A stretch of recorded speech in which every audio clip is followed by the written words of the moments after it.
فرزند زہرا یہ حالات برے ہیں۔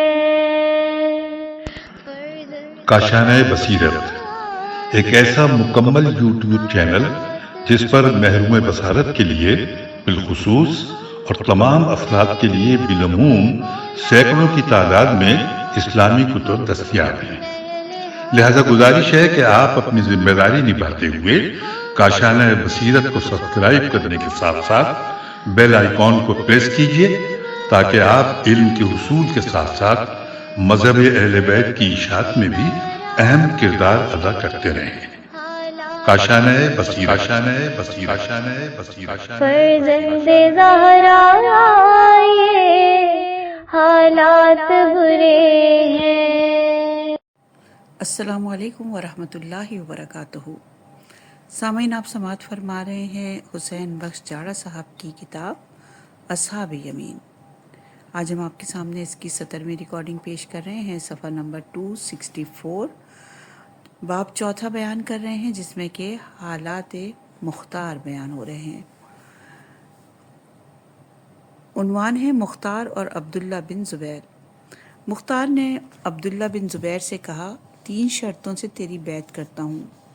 میری اطلاع کے بغیر تمہیں کسی کام کرنے کا حق نہ ہوگا۔ تیری مجلس میں پہلی حاضری میری ہوگی اور مجلس سے آخری رخصت ہونے والا میں ہوں گا۔ جب تیری خلافت کا معاملہ درست ہو جائے تو مجھے بہترین کام پر تعینات کرنا جو میں خود پسند کروں۔ مختار ابن زبیر کو خلیفہ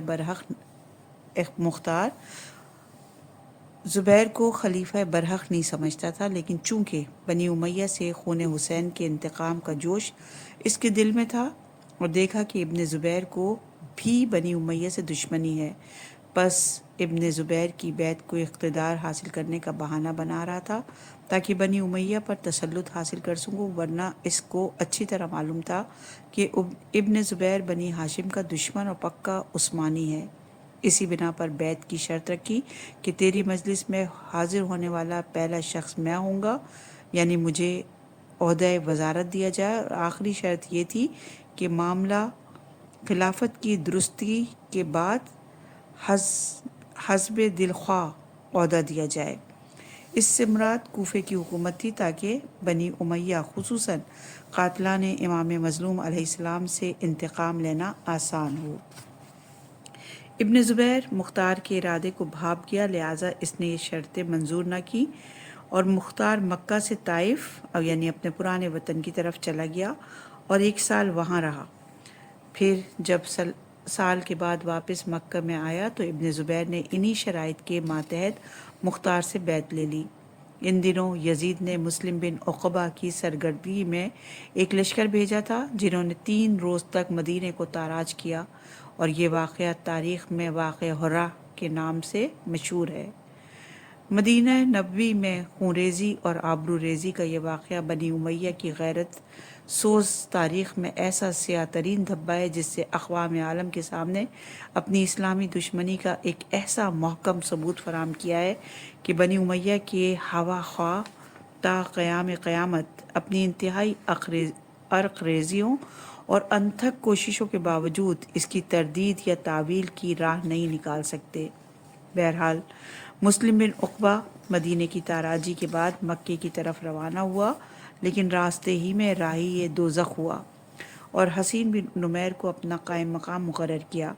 چنانچہ حسین اور ابن زبیر کے درمیان خوب لڑائی ہوئی۔ مختار نے ابن زبیر کی فوج میں رہ کر خوب جوہر شجاعت دکھائے، اور اسی جنگ کے دوران یزید واصل جہنم ہوا اور تمام ملک کے حجاز پر ابن زبیر کا تسلط ہو گیا اور لوگوں نے اس کی بیعت کر لی۔ پس ابن زبیر نے اپنی جانب سے عبداللہ بن یزید کو والی کوفہ مقرر کیا۔ ابن زبیر نے اب قاتلان امام مظلوم سے انتقام لینے کی پالیسی تبدیل کر لی۔ مختار 5 ماہ اس انتظار میں ابن زبیر کے ساتھ رہا۔ جب دیکھا کہ مطلب حاصل نہیں ہوتا بلکہ ابن زبیر نے صرف ملک گیری کی ہوس میں ہی ابتدائے خون حسین کے انتقام کا نعرہ بلند کیا تھا، انہی ایام میں ہانی بن حیہ نامی ایک شخص کوفے سے مکہ میں عمرہ ادا کرنے کے لیے آیا۔ مختار نے اس سے کوفے کے حالات پوچھے تو اس نے جواب دیا کہ لوگوں نے ظاہراً ابن زبیر کی بیعت تو کر لی ہے، لیکن اکثریت ایسی ہے کہ اگر ان کو کوئی صحیح قائد مل جائے تو وہ عراق، حجاز اور شام پر غالب آ سکتے ہیں۔ مختار نے کہا پھر میں ہی وہ شخص ہوں جو لوگوں کو ایک علم کے نیچے جمع کروں گا۔ پس ابن زبیر کو چھوڑ کر کوفے کو روانہ ہوا۔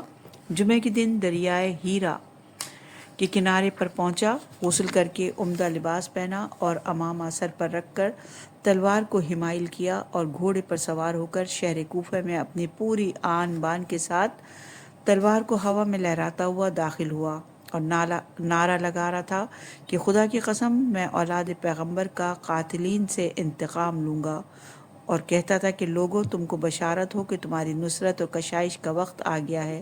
یہ وہ زمانہ تھا جب کہ سلیمان بن سرد خزائی، مسیب بن نخبہ فزاری اور عبداللہ بن دال تمیمی فرزند رسول کے خون کے انتقام کے لیے خروج کر رہے تھے۔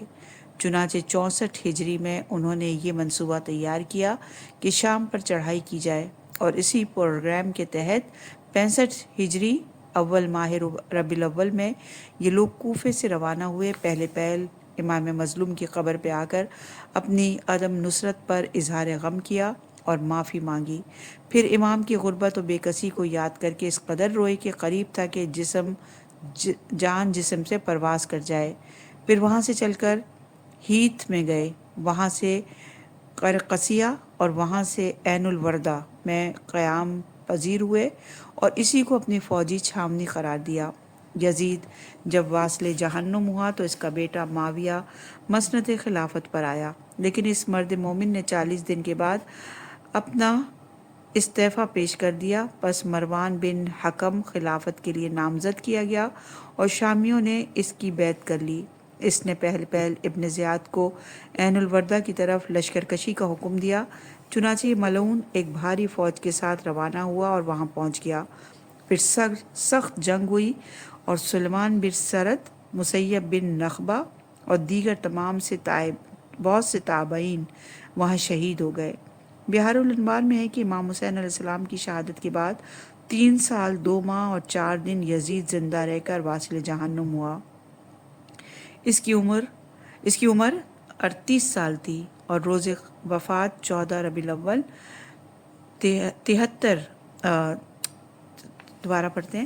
14 ربیع الاول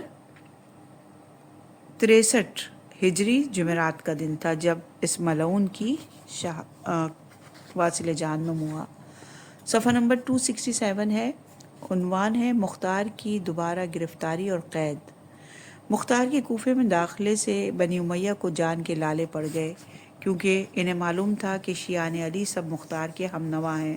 پس عمر سعد اور شبس بن ربیع اور دیگر ہوا خوان بنی امیہ عبداللہ بن یزید کے پاس جمع ہوئے، جو اس وقت ابن زبیر کی جانب سے کوفے کا گورنر تھا، اور اسے اطلاع دی کہ مختار کوفے میں اپنے لیے لوگوں سے بیعت لے رہا ہے اور اس کی آمد میں ہماری اور تمہاری خیر نہیں، بلکہ یہ شخص سلیمان بن سرد سے بھی زیادہ خطرناک ہے۔ اگر اس کو موقع ملا تو ہم اور تم میں سے ایک آدمی بھی زندہ نہ چھوڑے گا۔ مصلحت اس میں ہے کہ اس کو گرفتار کر کے فوراً قید کر لیا جائے۔ چنانچہ اچانک اس پر ٹوٹ پڑے اور گرفتار کر کے اس کو زندان میں ڈال دیا۔ لیکن مختار نے اس مرتبہ زندان میں رہ کر بھی اپنے انتقامی جذبے پر پردہ نہیں ڈالا اور نعرہ انتقام بلند کرتا رہا۔ جب سلیمان بن سرد خزائی کی شہادت کے بعد اس کے بعض ہمراہی رافع بن شداد واپس کوفے میں پہنچے تو مختار نے ان کو اس مضمون کا ایک خط لکھا: تم نے خدا اور رسول کی خوشنودی کی خاطر دشمنان دین سے جنگ کی ہے، لہٰذا تمہارے گناہ بخشے گئے اور تمہارا اجر زیادہ ہوا، اور تمہارے ہر قدم کے بدلے میں تمہارے نامہ اعمال میں ایک ایک نیکی لکھی گئی ہے۔ میں جب بھی قید سے نکلوں گا تمہارے دشمنوں کو چن چن کر تہہ تیغ کروں گا۔ جب انہوں نے مختار کا خط پڑھا تو اس کو جواب لکھا کہ تیرے خط نے ہم میں خوشی کی لہر دوڑا دی، ہم سب تمہاری مدد کے لیے حاضر ہیں، اگر حکم دو تو ہم پہنچ کر تجھے زبردستی زندان سے نکال لائیں۔ مختار نے پیغام بھیجا کہ میں عنقریب رہا ہو جاؤں گا، کیونکہ مختار نے اپنا غلام دوبارہ مدینے میں عبداللہ کے پاس بھیجا ہوا تھا کہ وہ حاکم کوفہ کی طرف رہائی کا خط لکھے۔ چنانچہ عبداللہ بن عمر نے عبداللہ بن یزید حاکم کوفہ کو خط لکھا کہ فوراً مختار کو رہا کر دے، کیونکہ وہ میرا رشتہ دار ہے اور تم لوگ میرے دوست ہو۔ چنانچہ مختار کو فوراً رہا کر دیا گیا اور رؤسائے کوفہ میں سے 10 آدمیوں سے ضمانت لی گئی کہ مختار کو اس شرط پہ آزاد کیا جا رہا ہے کہ وہ خروج نہ کرے۔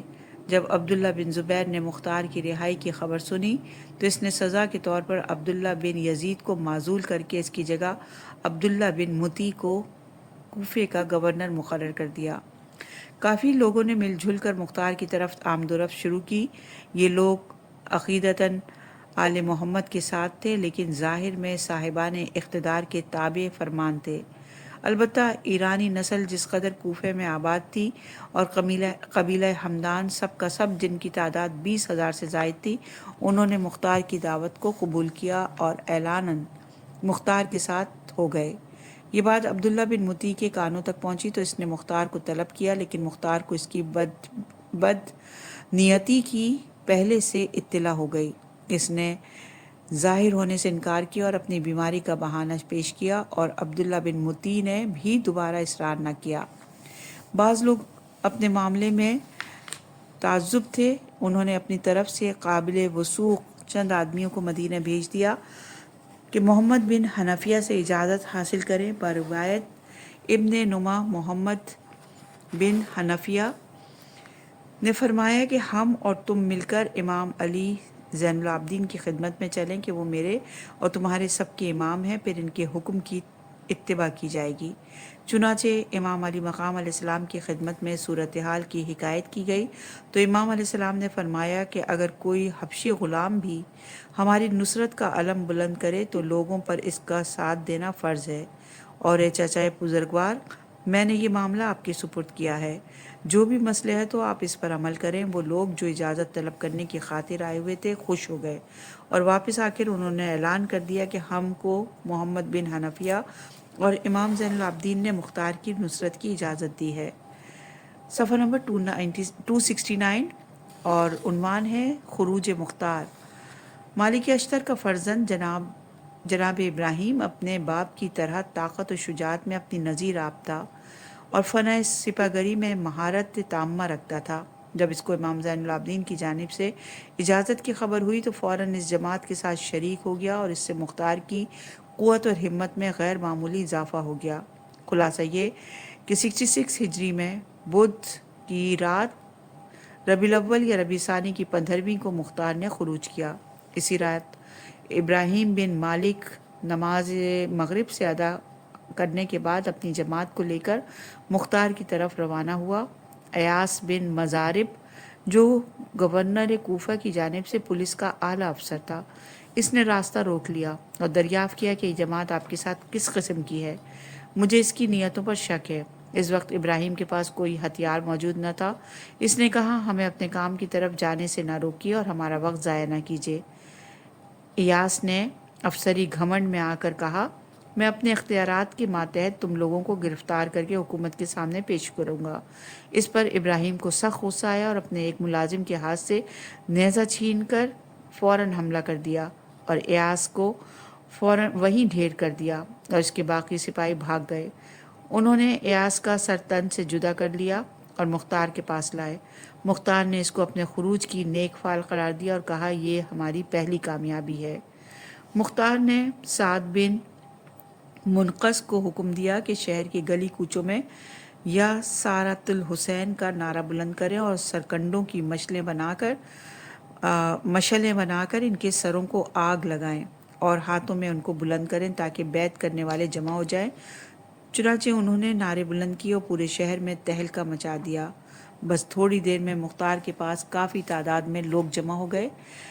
اس طرح زجر بن قیس، شبس بن ربعی، عمرو بن حجاج اور حجار بن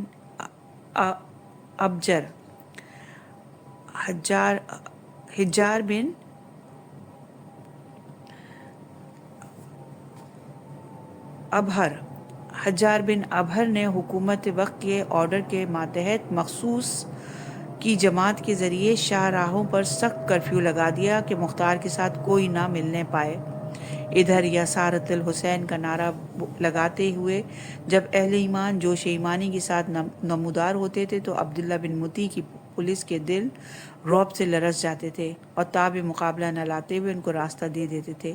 تمام رات یہی حالت رہی۔ صبح تک مختار کے پاس 3800 مرد میدان جمع ہو گئے۔ پس مختار صبح سویرے آلات جنگ سے سج دھج کر باہر نکلا اور دستور عرب کے ماتحت رجس خوانی میں چند اشعار کہے اور آمادہ جنگ ہوا۔ عبداللہ بن مطیع جو کہ گورنر کوفہ نے کوفے کے 7 بڑے محلوں کی گزرگاہوں پر 20,000 جنگی فوجی سپاہی تعینات کر دیے تاکہ مختار کے ساتھ ملنے والوں کا پوری طرح سدباب ہو جائے۔ لیکن اب مختار اعلان جنگ کر چکا تھا اور ابراہیم بن مالک اشتر کوفی سالار مقرر کر کے اذن جہاد دے چکا تھا۔ ابراہیم شعلہ جولا کی طرح حکومتی فوج کے جس دستے پر حملہ کرتا تھا وہ مثل بھیڑیوں کے اس شیر شجاعت کے آگے بھاگتے نظر آتے تھے اور بعض نے تو بلا مقابلہ فرار میں خیریت سمجھی۔ مختار بنفس نفیس سپاہی بن کر مصروف حرب و ضرب تھا۔ پس اس تھوڑی سی فوج نے حکومتی فوج کو پسپا کر ڈالا اور اکثر مارے گئے، جو بچے وہ راہ فرار کر گئے۔ اب میدان خالی تھا۔ مختار کے سپاہیوں نے دارالامارہ کا محاصرہ کر لیا۔ عبداللہ بن مطیع نے جب حالات حاضرہ کا جائزہ لیا تو راتوں رات دارالامارہ سے خفیہ طور پر بھاگ جانے میں کامیاب ہوا۔ پس مختار نے فوراً دارالامارہ پر قبضہ کر لیا۔ پس دارالامارہ کے مخصوص عملے نے مختار سے معافی مانگ لی، چنانچہ مختار نے ان کو معاف کر دیا۔ مختار نے رات دارالامارہ میں بسر کی اور صبح کی نماز جامع مسجد میں ادا کر کے ممبر پر آیا اور فصیح و بلیغ خطبہ پڑھا۔ چنانچہ تمام اشراف کوفہ نے مختار کے ہاتھ پر بیعت کر لی۔ اس وقت بیت المال میں 9,000 درہم موجود تھے جو فوجیوں میں فوراً تقسیم کیے گئے۔ مختار کو معلوم ہوا کہ عبداللہ بن مطیع ابو موسیٰ کے گھر میں چھپا ہوا ہے، تو اس کی طرف 1,00,000 درہم بھیجے کہ یہ تیرے اخراجات کے لیے اور تجھے ہدایت کرتا ہوں کہ کوفہ چھوڑ کر کہیں چلا جا۔ پس عبداللہ رقم لے کے بصرے کی طرف چلا گیا۔ مختار نے آذربائیجان، موصل، مدائن، حلوان، رے، ہمدان اور اصفہان وغیرہ کی طرف اپنے اعمال روانہ کر دیے اور عبداللہ بن کامل شاکری کو مقامی پولیس کا افسر اعلیٰ مقرر کر دیا اور حسب لیاقت لوگوں میں عہدہ جات تقسیم کر دیے۔ اس وقت دمشق میں عمومی حکومت کی باغ دوڑ مروان بن حکم نے سنبھالی ہوئی تھی، تو پہلے اس نے عبید اللہ بن زیاد کو فوجی سالار مقرر کر کے کوفے کی طرف روانہ کیا۔ ابن زیاد کا ارادہ یہ تھا کہ کوفے کی فتح یابی کے بعد وہاں 3 روز تک قتل عام کیا جائے اور کوفے والوں پر خوب لوٹ مار کا بازار گرم کیا جائے۔ شام سے نکلتے ہی عین الوردہ کے مقام پر سلیمان بن سرد خزائی اور اس کی جماعت تابعین کے ساتھ لڑائی کا میدان گرم ہوا۔ چنانچہ اس لڑائی میں امام مظلوم علیہ السلام کے خون کے انتقام لینے والے سلیمان بن سرد اور اس کے اکثر ساتھی شہید ہو گئے۔ اس کے بعد ابن زیاد جزیرے کے حاکم ظفر بن حارث کلابی کے ساتھ نبرد آزما ہوا، جو ابن زبیر کی جانب سے جزیرے کا گورنر تھا۔ یہ لڑائی 1 سال تک رہی اور مروان بن حکم اسی دوران واصل جہنم ہو گیا اور اس کی جگہ عبد الملک بن مروان تخت شام پر متمکن ہوا۔ اس نے بھی عبید اللہ اور ابن زیاد کو فوجی کمان پر بحال رکھا اور عراق کی طرف پیش قدمی کا حکم دیا۔ ابن زیاد پہلے موصل پر حملہ آور ہوا۔ مختار کی طرف سے اس جگہ کا گورنر ابن زیاد کی تاب مقاومت نہ لاتے ہوئے بھاگ کر تکریت چلا گیا۔ مختار کو جب معلوم ہوا تو اس نے یزید بن انس اسدی کی سرگردگی میں 3,000 مرد مجاہد روانہ کیے۔ ادھر ابن زیاد نے ان کے مقابلے میں 6,000 جنگی مرد معین کر دیے، لیکن مختار کی فوج ظفر موج نے شامیوں کو شکست فاش کر دی۔ ان کا سپہ سالار مارا گیا اور 300 سپاہی زندہ گرفتار ہوئے، جن کو یزید بن انس کے حکم سے قتل کر دیا گیا۔ ابن زیاد نے اس شکست سے متاثر ہو کر 80,000 فوج کو عراق پر حملہ آور ہونے کا حکم دے دیا۔ ادھر مختار نے اپنی فوج کو ابراہیم کی سرگردگی میں روانہ ہونے کا حکم دیا۔ اب کوفے میں مختار کے پاس صرف 4000 فوجی سپاہی بچ گئے۔ خفیہ قاتلان حسین نے یہ اسکیم تیار کر لی کہ اب وقت ہے کہ مختار پر حملہ کر دیا جائے اور اسے قتل کیا جائے۔ مختار کی خفیہ پولیس نے اس اسکیم کا سراغ لگایا اور مختار کو فوراً اطلاع دی۔ چنانچہ مختار نے فوراً ایک قاصد تیز رفتار ابراہیم کے پیچھے بھیجا کہ فوراً مرکز میں واپس پہنچے، کیونکہ مرکز مقامی خطرے سے دوچار ہو گیا ہے۔ ادھر شبس بن ربیع نے مختار سے ملاقات کی اور کوفے والوں کی شکایات کا مداوع چاہا، اور مختار نے اس کو مصلحت وقت کے ماتحت جوابات دیے۔ مقصد یہ تھا کہ ابراہیم پہنچ جائے۔ قاتلان حسین جو چھپے ہوئے تھے وہ اب بالکل ظاہر ہو گئے، چنانچہ انہوں نے اجتماع کر کے دارالعمارہ کا محاصرہ کر لیا۔ ادھر فوراً ہی ابراہیم قضائے آسمانی بن کر ان کے سر پر آ پڑا اور یا سارت الحسین کا نعرہ بلند کر کے دشمنان حسین پر حملہ آور ہو گیا۔ خونریز تصادم کے بعد دشمن کو شکست ہوئی۔ 500 دشمنان حسین گرفتار ہو گئے اور اکثر مارے گئے، باقی بھاگ گئے۔ ان گرفتار شدگان لوگوں میں سے 240 افراد کو تہ تیغ کیا گیا جو واقعہ کربلا میں شریک تھے، باقیوں کو معاف کیا گیا، اور اسی جھڑپ میں رفع بن شداد مارا گیا۔ مختار نے اپنی پولیس افسر ابو عمرہ کو حکم دیا کہ 1000 جانباز لے کر کوفے کے ان تمام مکانات کو منہدم کر دیا جائے جن کے مالک امام حسین سے لڑنے کے لیے گئے تھے، اور ابو عمرہ چونکہ ایسے تمام لوگوں کا اور ان کے گھروں کا واقف تھا، لہٰذا اس نے بلا دریغ تعمیل حکم کی اور بہت سے گھروں کو مسمار کر کے خستگار کا انبار بنا ڈالا، اور ان کا سامان لوٹ کر ایسے لوگوں کو دیا جو اجمی نسل تھے اور مختار کے ہم رکاب تھے۔ سید الشہداء کے قاتلین میں سے جو بھی ہاتھ آیا اس کو بلا دریغ تہ تیغ کر ڈالا، کیونکہ مختار کا حکم تھا کہ میرا دین یہی ہے کہ امام حسین علیہ السلام کے قاتلوں میں سے کوئی نفر نہ بچنے پائے۔ مختار نے سب سے پہلے ان ملائین کو قتل کیا جنہوں نے لاش حسین پہ گھوڑے دوڑائے تھے۔ چنانچہ جب یہ حاضر ہوئے اور مختار نے ان سے دریافت کیا کہ تم لوگوں نے کون سا ظلم کیا تھا، تو انہوں نے جواب دیا، ہم نے سخت سوموں والے تیز رو گھوڑوں کے ساتھ امام حسین کے سینے اور پشت کو کچل ڈالا۔ صفحہ نمبر 273 ہے، اور شہید کا نام ہے حسیم بن اسود کندی۔ شہید نہیں ہے، یہ ہم دوبارہ پڑھتے ہیں معذرت کے ساتھ۔ یہ امام حسین کے قاتلوں میں سے تھے حسیم بن اسود کندی لعنت اللہ۔ اس ملعون نے جناب زینب عالیہ کے پشت پر تازیانے مارے تھے کہ جسم پر سیاہ نشان ہو گئے۔ مختار نے اس سے دریافت کیا تو اس نے انکار کر دیا، پس اس کو ننگا کر کے 1000 تازیانے مارے گئے، پس اس کے شانے میں میخیں ٹھونکی گئیں کہ وہ اس کے سینے سے نکل گئیں اور وہ فی النار ہو گیا۔ ایک اور ملعون کو لایا گیا جس نے کلثوم کے بدن پر تازیانے مارے تھے اور چادر اتاری تھی، پس قینچی سے اس کے بدن کو ریزہ ریزہ کیا گیا۔ یہ روایت مخزن البکا میں ہے۔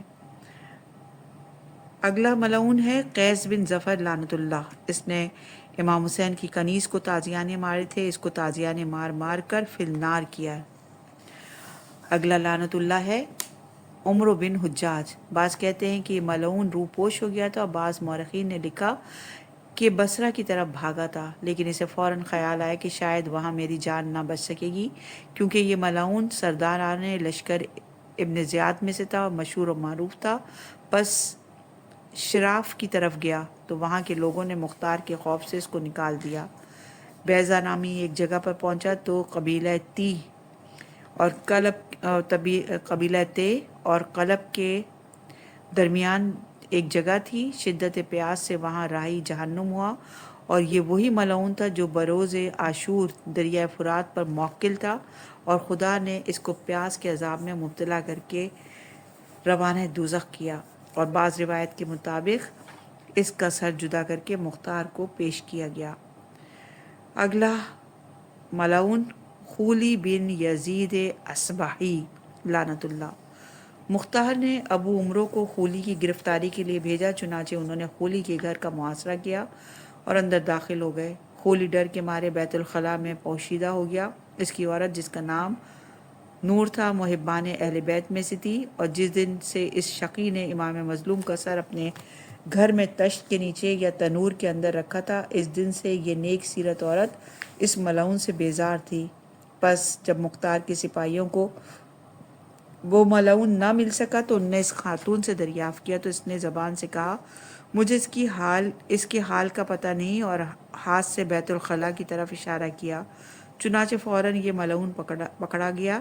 جب اس کو ساتھ لے کے چلے تو راستے میں مختار سے آتے ہی مل گیا۔ پس اس نے حکم دیا کہ اس ملعون کو واپس لے جاؤ اور اپنے گھر کے دروازے پر قتل کر دو۔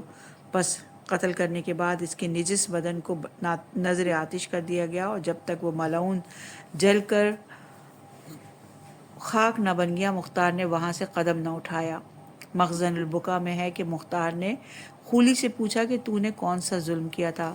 تو اس نے جواب دیا کہ میں نے تو کچھ نہیں کیا، بلکہ صرف امام زین العابدین کے نیچے سے چٹائی کھینچ لی تھی جس پر وہ آرام فرما رہے تھے، تو وہ منہ کے بل گر گئے تھے، اور اس کے علاوہ میں نے جناب زینب عالیہ کے سر سے مخنا چھینا تھا اور ان کے کانوں سے گوشوارے بھی اتارے تھے۔ پس مختار نے اس کے ہاتھ پاؤں قطع کرنے کے بعد لاش کو جلا دیا۔ اگلا ملعون ہے اسمبا لعنت اللہ۔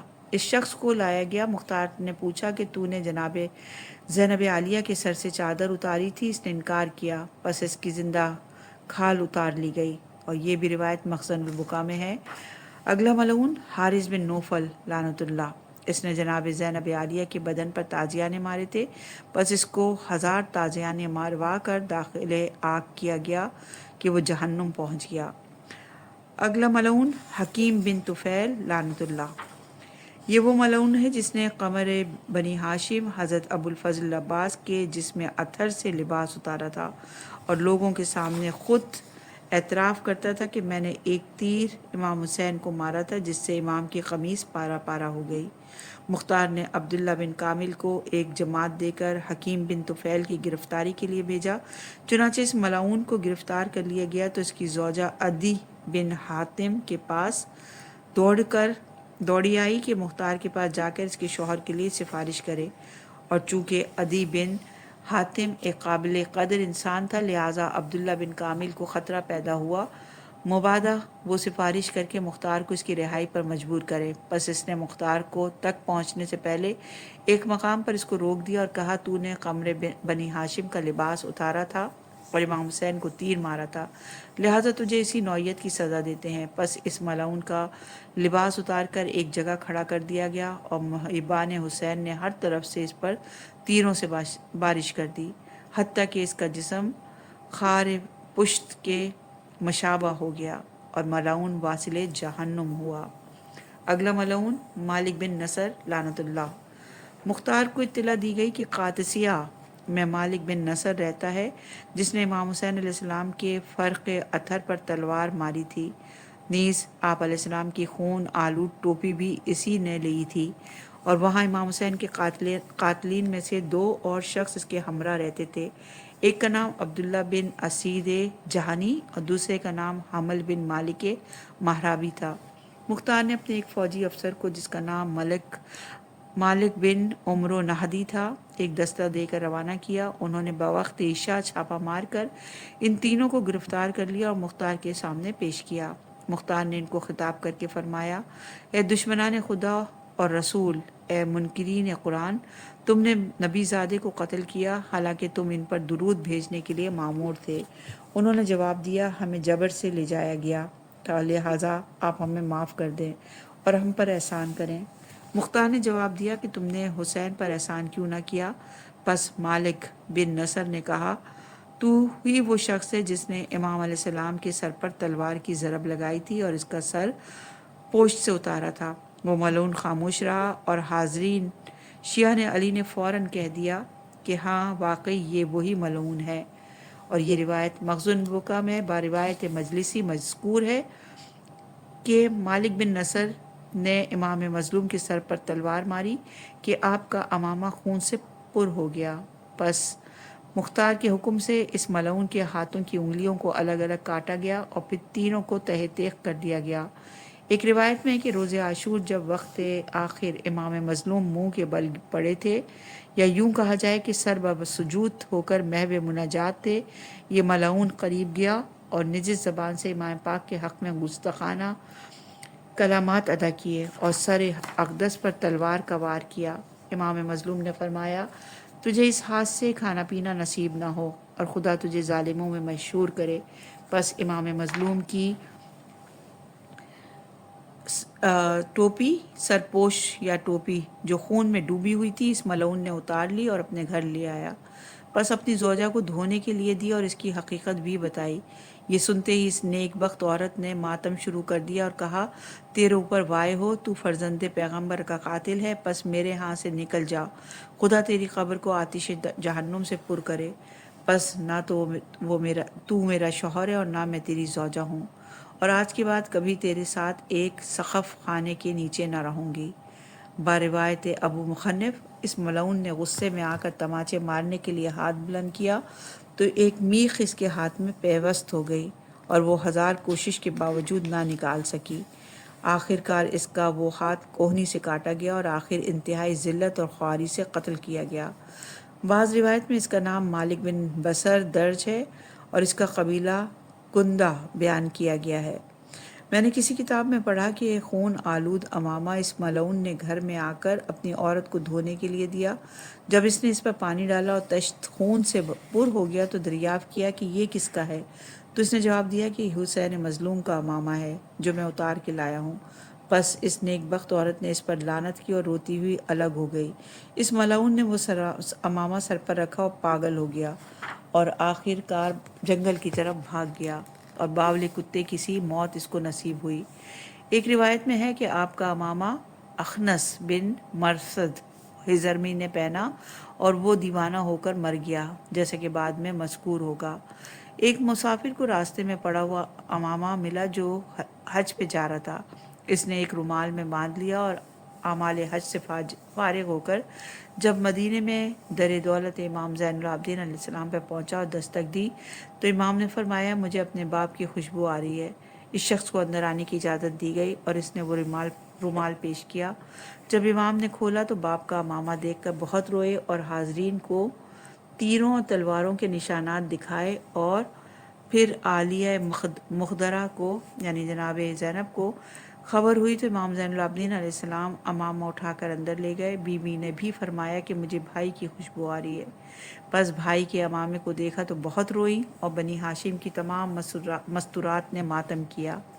اگلا ملعون ہے یزید بن مطرح لعنت اللہ، اس کو لایا گیا۔ مختار نے کہا، تو وہ ہے کہ عورتوں کی پشت پر نیزہ مار کر ان کو خیموں سے باہر نکالتا تھا۔ اس نے انکار کیا لیکن مختار نے اس کی زبان کاٹ کر پھر ٹکڑے کر دیا۔ اگلا ملعون بکر بن عامر لعنت اللہ، مختار نے پوچھا، تو وہ ہے جو عورتوں کو پیدل دوڑاتا تھا اور ننگے پاؤں ان کو چلنے کو کہتا تھا، پس اس کو لٹا کر اوپر سے کچل دیا گیا۔ اگلا ملعون اسد بن مالک لعنت اللہ، مختار نے پوچھا، تو نے سکینہ کے سر سے مخنا اتارا تھا؟ اس نے انکار کیا۔ اس کے ہاتھ انگلیوں کو کاٹ کر 1000 تازیانے مارے گئے۔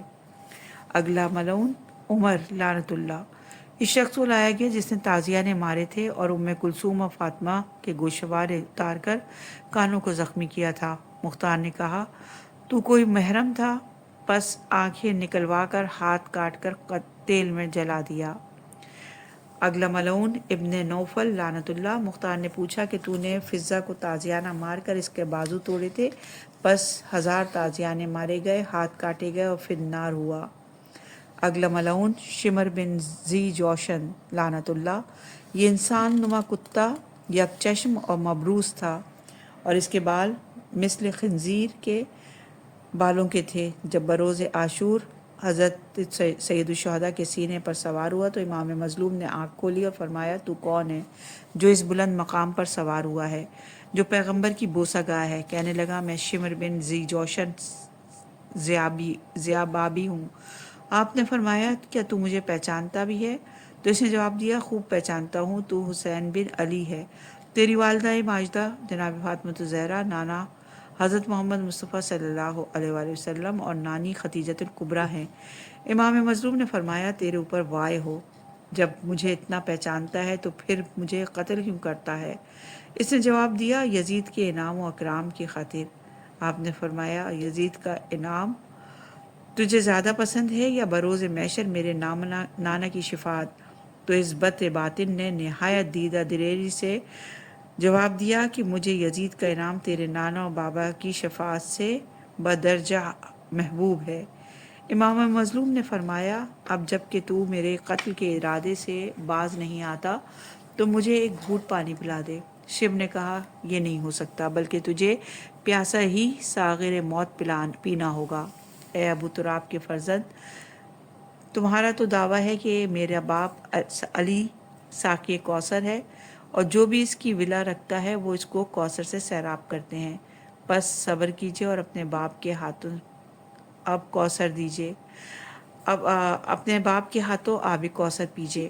امام مظلوم نے فرمایا اپنے چہرہ شوم سے نقاب کو ہٹا تاکہ تجھے دیکھوں۔ بس اس نے اپنے منہ سے نقاب ہٹایا تو آپ نے فرمایا میرے نانا حضرت محمد مصطفیٰ صلی اللہ علیہ وآلہ وسلم نے سچ فرمایا تھا کہ شم نے پوچھا انہوں نے کیا فرمایا تھا؟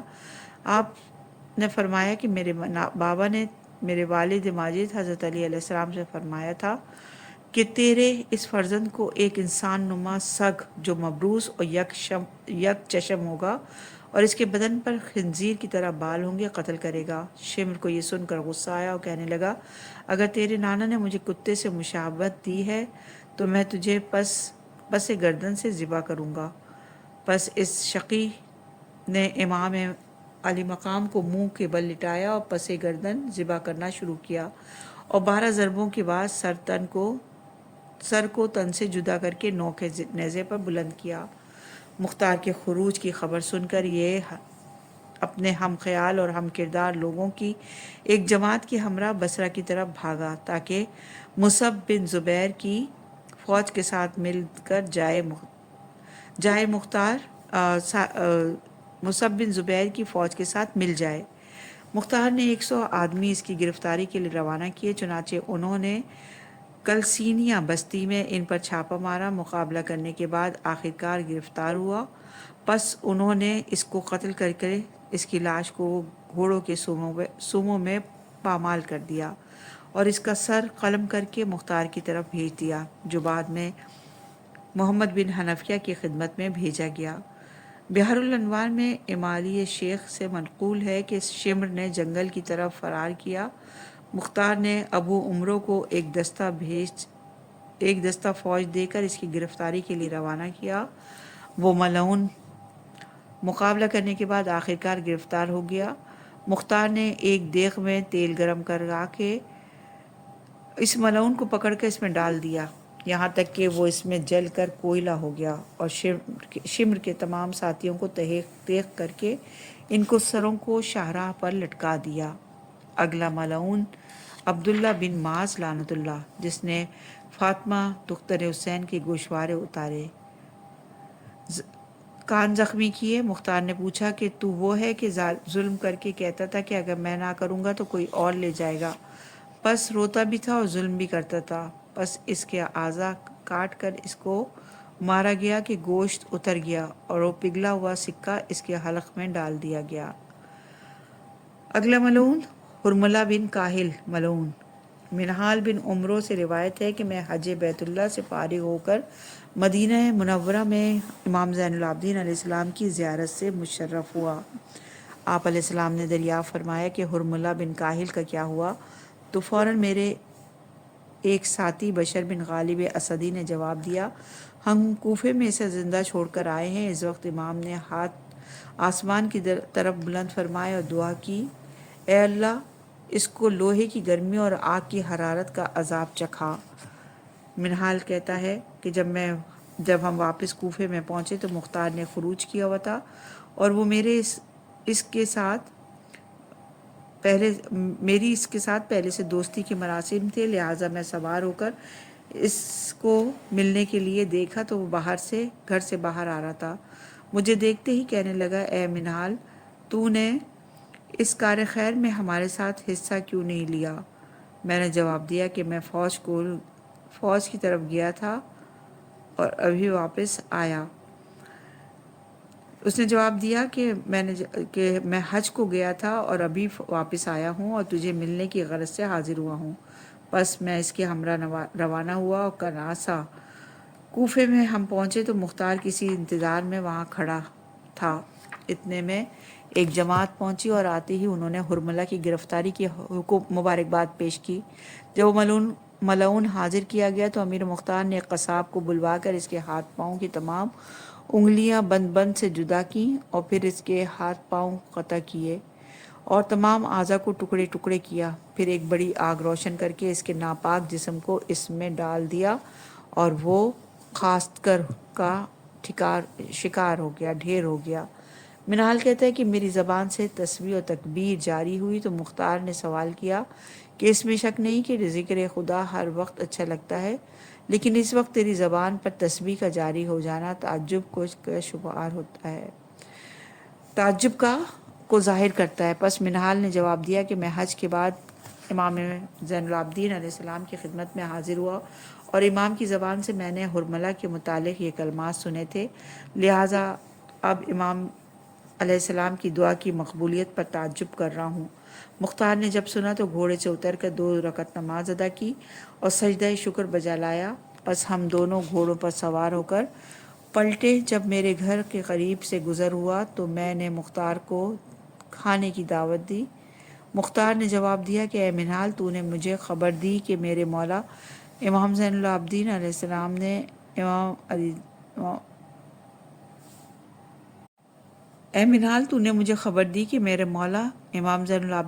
اس طرح دعا فرمائی تھی اور خدا نے ان کی دعا کو میرے ہاتھوں پر مستجاب فرمایا ہے، لہٰذا اب میں کس طرح کھانا کھاؤں، بلکہ میں نے اس نعمت خداوندی کے شکر میں آج روزے کی نیت کر لی ہے۔ منہال کہتا ہے کہ میں نے کہا خدا تجھے اور توفیق دے۔